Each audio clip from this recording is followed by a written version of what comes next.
Good day and welcome to the Human Biography Podcast. On today's episode, I have Matt Christopherson. Welcome to the show, Matt. Thanks for having me, brother. Yeah. Stoked to be here. There's so many things we could talk about today, but I want to first acknowledge the incredible journey that you've been on, both inward and outward. And inward from your heart to your brain, to your soul, to your spiritual side, and then to the outward journey that you've done in like physical performance. I've known you for over 20 years, and in that time, you've had many iterations of yourself, and today where you've landed is so beautiful. Thank you, brother. And I want to talk about the journey of, I want to talk about for the inward journey. I want to talk about first, starting with that. Tell me where you are today, and then we're going to go back a little bit. Then we'll talk about the physical side. Tell me where you are today from a spiritual and mindset. Yeah, well, thank you first of all for having me here today. Absolutely. That's a pretty big question. Yeah. And I know that the listeners will get a better picture of everything as we go on. Absolutely. But I would say that right now I'm the most aware of who I am. And what I'm meant to be and who I'm meant to be and what I'm meant to do in this world. Yeah.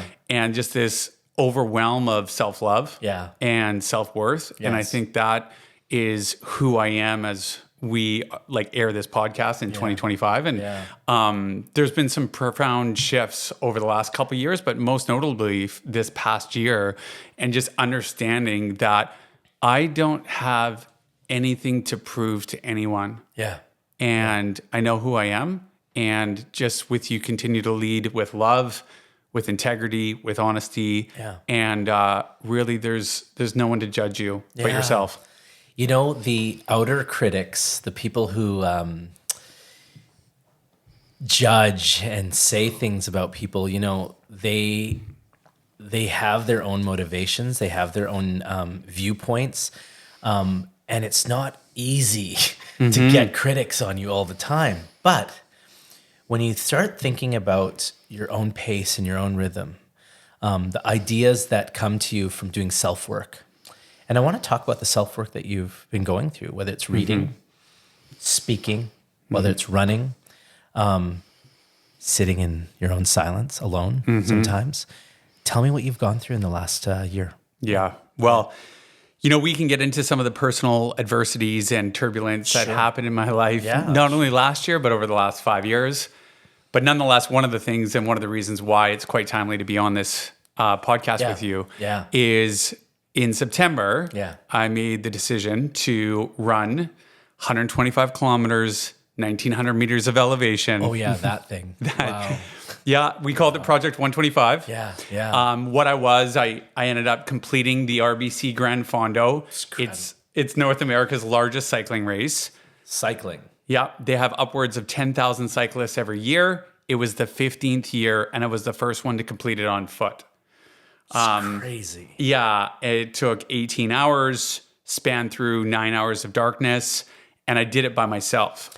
And he's not a runner. Traditionally, you're not a runner. That's what I like to frame it as for all the listeners and all the opportunities that I've had to speak since, is that I've only run one marathon. Wow. That was 14 years ago. I think the last time I did an official 10-kilometer run was 14 years ago. Wow. And I had a matter of 90 days to ramp up my running to complete 125 kilometers, which is 78 miles, which is over 3 marathons uphill. So, and listen, so many things I want to ask you about that. But I think the biggest thing that I want to sort of convey is congratulations. Number one, you got to no matter what critic, inner or outer, that you have, you did the tough stuff. And, no matter what was going on in the background, I know you had a lot going on. You still went through it, and that's not easy. And you did it for somebody else. Can you talk about the motivation behind this? Yeah, and I'll speak to the one thing about continuing to do it. Yeah, I like to share with people. I towed the line. Yeah, I towed the line, and what I mean by that is, in the face of all this turbulence, all this noise, any doubters, any reason not to do it, I put one foot forward after the other, and made sure I got the job done. Wow. And, I believe that figuratively and literally, in the eye of any storm, any kind of hard times, people can put their chest out, their shoulders back, and just have this overwhelm of unwavering belief in themselves that they could get it done, and it'll make it that much easier. Wow. Mm-hmm. Tell me how this all happened. Yeah, so back in March of 2024, a friend of mine from university, she was online and she was sharing this. She was opening a jar of pickles, dislocated her shoulder, went to the hospital, only to find out that she hadn't dislocated her shoulder. She had broken her arm. After further tests and scans, understood that she had cancer. It turns out she had 6 tumors from her head to her waist. Oh my God. Her sister then posted a GoFundMe for $5,000. And when I saw that, I had the call. And the call to do something. I picked up the phone. I called the family. I hadn't talked to any of the sisters, there's 3 of them, for 20 years, since university. And I said, hey, look, of course, my heart pours out for the news and everything. And if you want to raise money, you got to inspire people, because there are so many, countless stories of cancer. And everyone's aunt to uncle to father, brother, sister, you name it, it's rampant, sadly. So if you want to raise some money, let's inspire the world. And they're like, what do you mean? And shooting off the hip. I don't know, maybe I'll run Vancouver to Whistler. And that ended up manifesting and snowballing into me doing the run. It didn't stick right away, but a couple weeks later, Krista was down doing treatment down in Florida with her sister. The treatment was successful. It was like $75,000 US, I believe. Wow. And the doctors said, well, you're going to need, a couple more treatments. Wow. They had called me and reached out and asked me, like, Maddie, are you going to do this for us? Look, we need the money. I said, how much money do we have to raise? Like $125,000. Wow. So that's ironic, because it was 125 kilometers. Wow. And turns out the next day I was driving into the coffee shop and I Googled how many days out, and it was 125 days. Wow. And so that was the birth of Project 125. Wow. We've known each other for quite some time, Sherrod. I'm a lifelong athlete, right? Yeah. So previously competed with the Canadian national team for swimming, for water polo. So I know what it means to be in a pro environment and compete. Sure. Having said that, I maintained my health all the way along. My business, Opscotch, is all about health optimization. Absolutely. It's all about preventative health. Yeah. And being in the condition that I was with peak performance, I knew without hesitation I could commit to something like this and get the job done. But there were people that doubted that. Professionals. Oh, yeah. And tell me about that. I was working with, I was super fortunate to work with some Olympic coaches towards the end of the 90-day window. Yeah. And, I had big friend group and there was many people, even people who dearly cared about me, probably those ones the most. Yeah. They were like, Maddie, I don't know if you can train this much and be successful in that short period of time. I'm also worried that you collapse and have a heart attack. Yeah, all the concerns, right? And these are obviously people projecting their own beliefs on me, right? That's a great point. Having said that, though, I hired the 2-time ultramarathoner of the year as a coach, and the very next week she couldn't commit to it because she didn't feel that she could be successful in my coaching because it was such a tight period of time. Wow. So, and that just gave me a little bit more fuel. It didn't put fear or doubt in you. You just said, I want to show everybody. Yeah. Well, what the biggest thing is integrity. Yeah. And I was being integral with my word. When I committed to doing this for Krista and for myself, there was no way that this job wasn't going to get done. Yeah. It's this idea that we are doing something so elevated, and it's a rush. It's a runner's high, I guess, as well. The training, the build-up, and now tell me about the action plan. What were you gonna what was the route? How are you gonna do this? Yeah. So for marathon training, typically it's 6 months to a year, right? That's 42 kilometers. It's 26 miles. I was doing 3 times that. So in the early days, within 90 days, I was like, okay, what am I going to do here? Typically, many programs for marathon and ultra marathon programs, it's multiple sessions during the week, right? You have a pace session, you have intervals, you have a long distance run, you have multiple different facets of running and training throughout the week.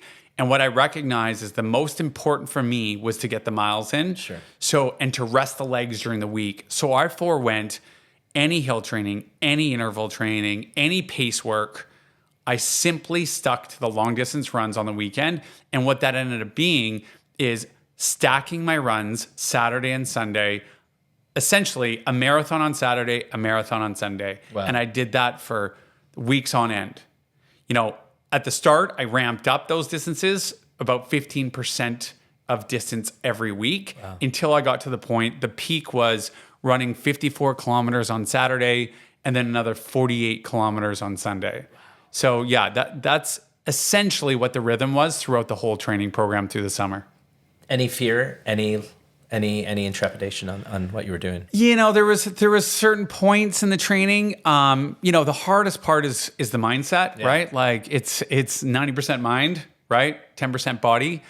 But, it was creeping up towards 3 weeks out from the run that I had a hairline fracture in my foot from all the compacts and all the pounding of the pavement. Wow. And ramping up so quick in such a short period of time, right? All the stress that was putting on my feet and my bones. Nonetheless, I never, I did a fairly good job, I believe, going on social and really engaging my community. Sure. But I did not share that. So I went to the hospital in Tofino, BC. That's where I was at the time, and got an X-ray. And I never went public with that, even though I shared pretty candidly daily.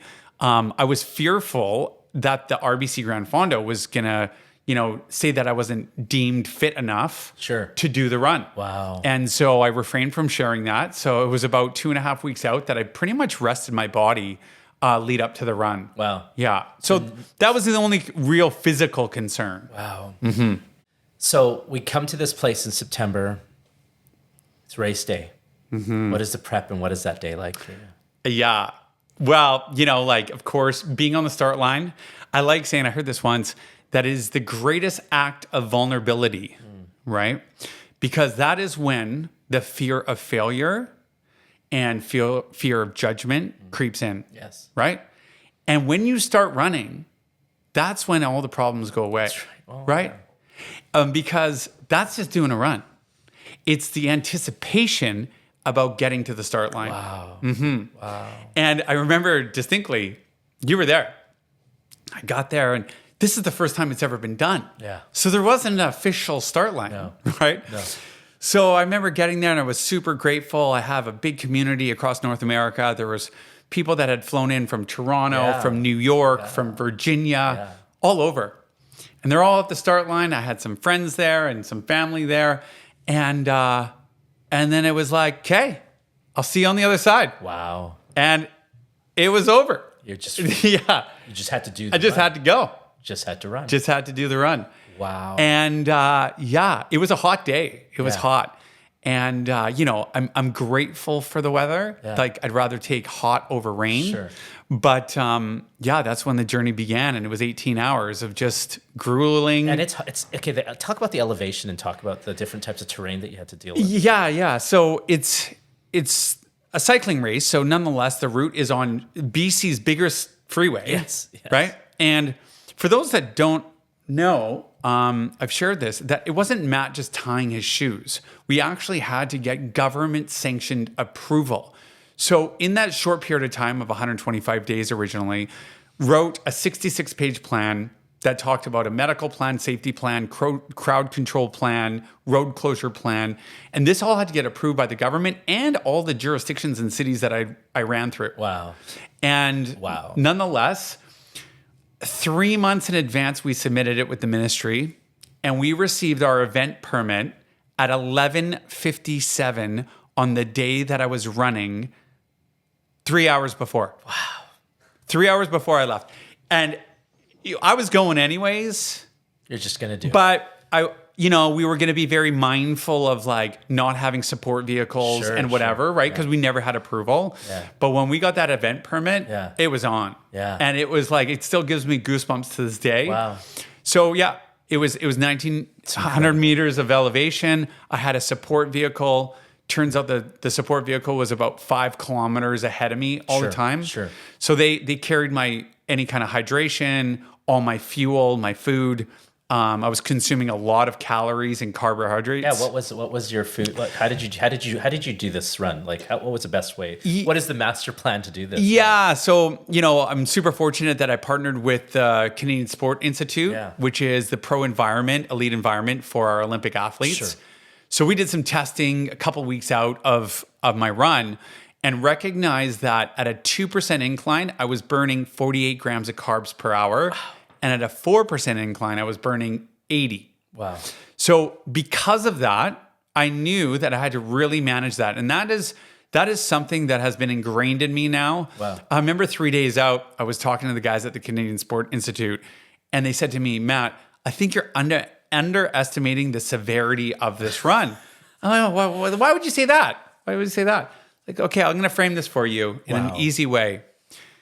Every pro marathoner finishes the race. Every pro ultra runner does not finish. Yeah.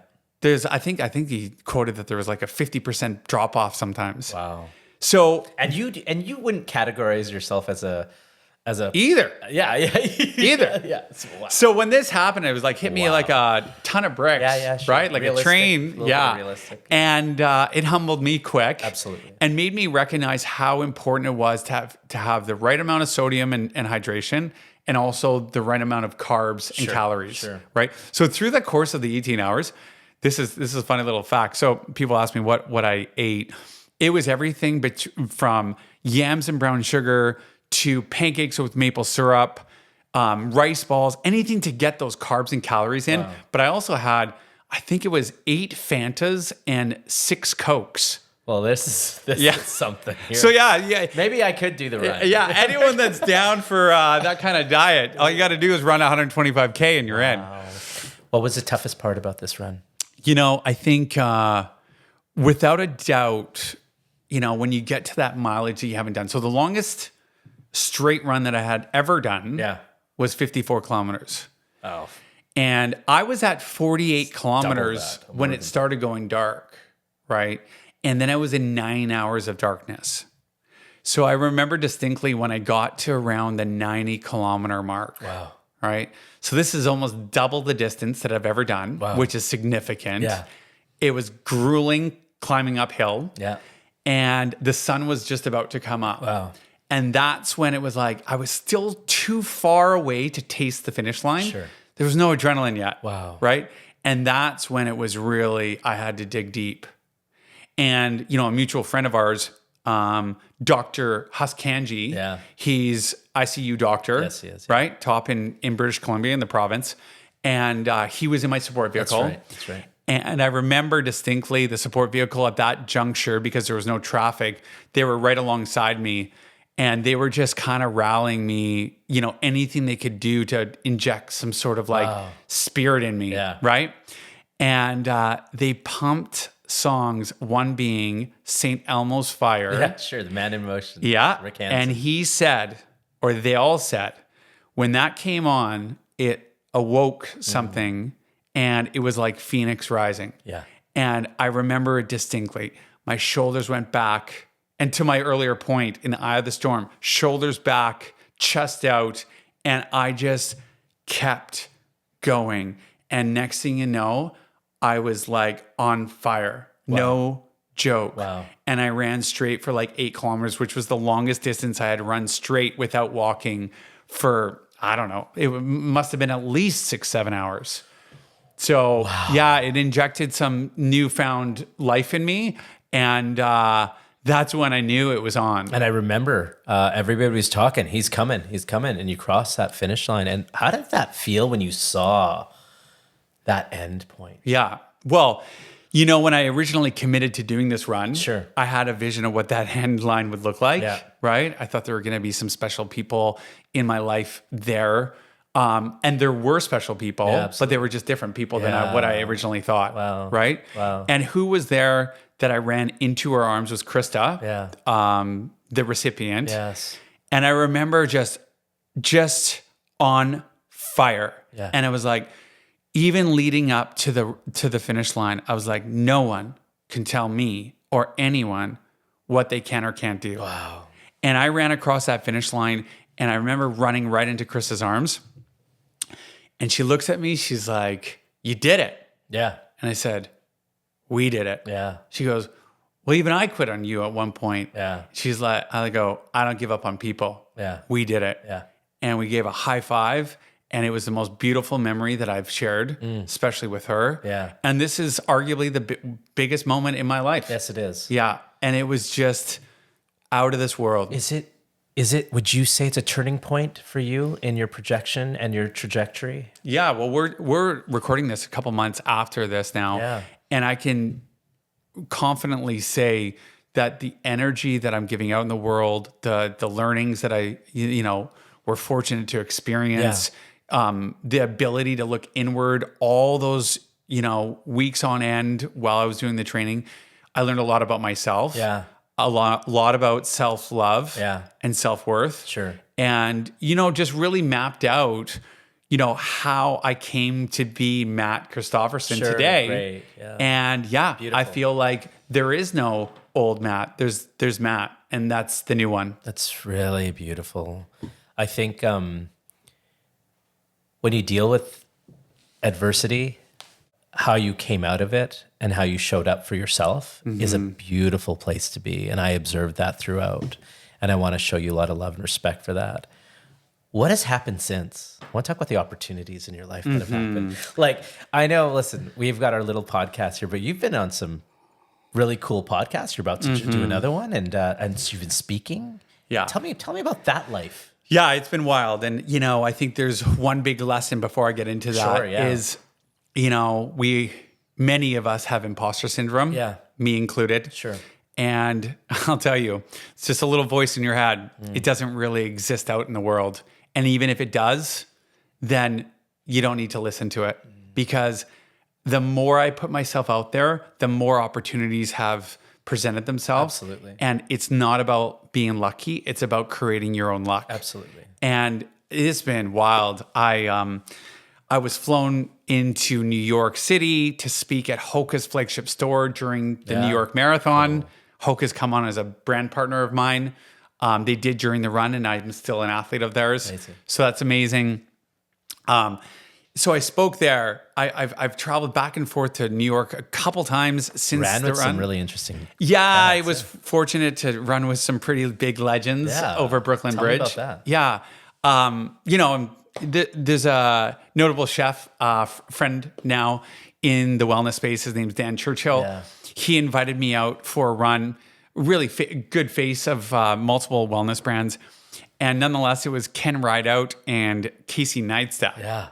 Who I got to run with. It's cool. All of them sub-3 marathon runners. So crazy. Ken Rideout actually has the record for the fastest marathon time over 50. So I had an opportunity to run with those legends in Brooklyn or in New York over Brooklyn Bridge. Sure. So that was a lot of fun. It was one morning out, and then I was invited out to do a couple more runs with them. But I've been down in Austin and Dallas and Washington, D.C. and Baltimore. Down in Austin, I was fortunate to be on Cal Callahan's podcast, which is The Great Unlearn. Wow. Yeah, really notable. Awesome dude. Become a good friend of mine. So it's been wild. And then I got more booked coming up. Yeah. I've really, really enjoyed it. And I feel very grateful to be, invited on these opportunities. Yeah. But it's about creating your own luck and putting yourself out there. And the universe is responding to all the work that you've done for yourself and for others. And you've launched the website today. I recognized that everyone doing these incredibly hard feats needs someone in their corner. I was super fortunate to have people in my corner. I'm not talking about coaches. I'm not talking about training plans, diet plans, all of that. Yeah. You need that as an athlete. Of course you do. Right? Of course. But you also need someone to help you get through that doubt. Yeah. That person that is there for you on the start line, literally and figuratively, right? To tie your shoes in the morning by yourself when you've just run a marathon the day before is incredibly hard to overcome. Wow. And yeah, I've seen an opportunity with a lot of people reflecting this back to me that I should be a mentor. Sure. And that's a gift that I think that I can provide many athletes and many people looking to do hard things. Absolutely. I think there's more stories to come from you. There's more people that want to hear from this. And this is not a local story. This is a global phenomenon that you're creating for yourself. And everybody wants to, listen, even myself, everybody wants to be recognized for something great they've done. Criticism comes really easily. People are, like little people criticize people. It's big people that look at what you've done. And I have to say that it's remarkable. It's not easy. There's proof in the pudding, literally, that you've done this. And I have to commend you. And people need that person in their life that gives them an extra push. They need somebody to say, hey, I'm here to be your cheering squad. And you have created results in your life that you can actually not only just cheer people, but you can say, hey, this is the mindset that I had, and this is what you can have as well. Amen. And you know what? One thing, Sherrod, I'll add to that is when people ask me, what's the biggest shock of the run? Sure. Right? Unequivocally, I say the same thing every time without hesitation. Yeah. Said I underestimated how many people it would touch far and wide. We jointly...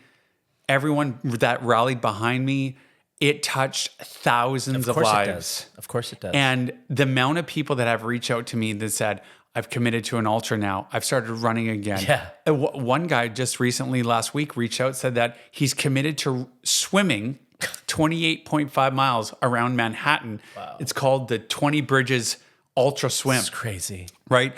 We're talking about a mutual friend that's now running 60 kilometers in the Andes, That's right? right. So multiple people have reached out for guidance, for support, saying that it's been inspiring and they've been inspired to do these things. And so when these signs kept on showing up, the words inspiration, legend, right? Motivated, all those words, it's just like, okay, if I can give that back and continue to share the story, like on a platform like this, and continue to inspire people and help people get to the start line, I can have a big impact. I love it because, there's, like I said, there's people who will sit back and not take on their biggest ideals and goals and dreams. And then there's people who will watch this and listen to you and say, oh my goodness, it's time I got to do this. Because listen, life is short. But your story is not, right? That's what we say at Human Biography. Life is short, but your story is not. And we all dream and aspire to have those greatness pieces in our life. We want to reach thousands of people. I want to reach thousands of people with all my content, with all my interviews. And if you can continuously keep building on this beautiful life that you're headed into, then all power to you. Yeah, I appreciate that. No criticism. And I just have to say that because people who doubt other people are really doubting themselves. And I need to just let go of that sort of it's a reflection of their energy, of their belief system. Absolutely. Right? They're projecting that on you. I don't have any judgment to those that doubted me that I couldn't do it or those that said that wouldn't be possible. I'll tell you, if you can dream something, we didn't dream the impossible. We dreamed of the improbable. It was highly improbable that I would be able to train in that short period of time to raise that amount of money and to complete it as the first run of the GranFondo within 90 days. It was improbable. And you know what? It was the unwavering belief in myself. It was rallying community around me to get me through that finish line. Beautiful. And we made it possible. Beautiful. Here's the other thing. It didn't stop with that run. You are still running towards beautiful goals. It has created a ripple effect of a life. I want to say that, if you are to take on a goal that is a big belief and it's one event, it will ripple out to multiple events and multiple opportunities, which is what you've done for yourself. And that's a great blueprint for others. It was 90 days, dude. Yeah. We're talking, if you think about it in the business language, 90-day goals, I did that within 90 days and it changed my life. Wow. So like, I can confidently tell you through experience, Yes. anything is possible Yes. within a year, let alone one quarter. Yes. Right? So you have the opportunity to change your direction of your life. You just have to make that choice. I'm going to leave it there. You have to make a choice. You have to make a choice to do hard things that are not in your ordinary, but they're extraordinary. And what you've done is extraordinary, Matt. I commend you. Is there any big lesson that you've learned out of all of this that you'd love to share? I've mentioned a few. Yeah. Right? The one thing that I say is not taking action will be your biggest regret. Yeah. So I feel that if you commit to doing something hard, no matter what the outcome is, succeed or you don't finish, it's still a win. Beautiful. And there's so much gold on the other side of committing to hard things. Whether you cross that finish line or not, you learn so much about yourself, and that is worth its weight. Beautiful. We'll leave it there. Matt Christopherson on the Human Biography Podcast. Thanks, Matty. Thanks for having me.